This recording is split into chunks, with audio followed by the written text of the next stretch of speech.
Zalo unit thì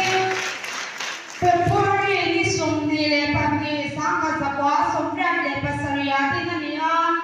mi pa som ni le pasari mai cha som ni le pali members song ni som sari le pakatania Mountain unit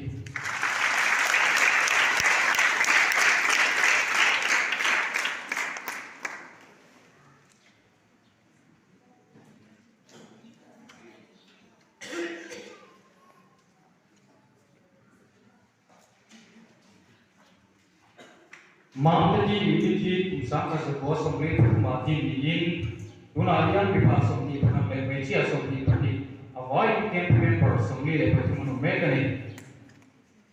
Salam unit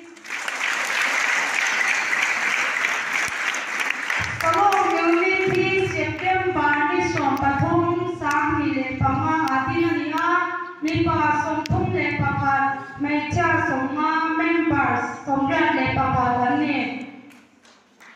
Mountain unit pusaka sebuah somma pati ati nania bibah somni pakat mesia somni pathum tunalian campaign per somni lepas itu mekanik Terang unit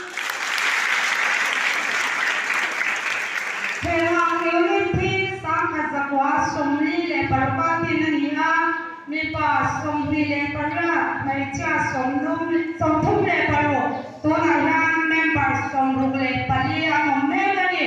Christian no pangpol in pui palai song somte in pui lim le long tala mang turing tu sabna kan la na cheu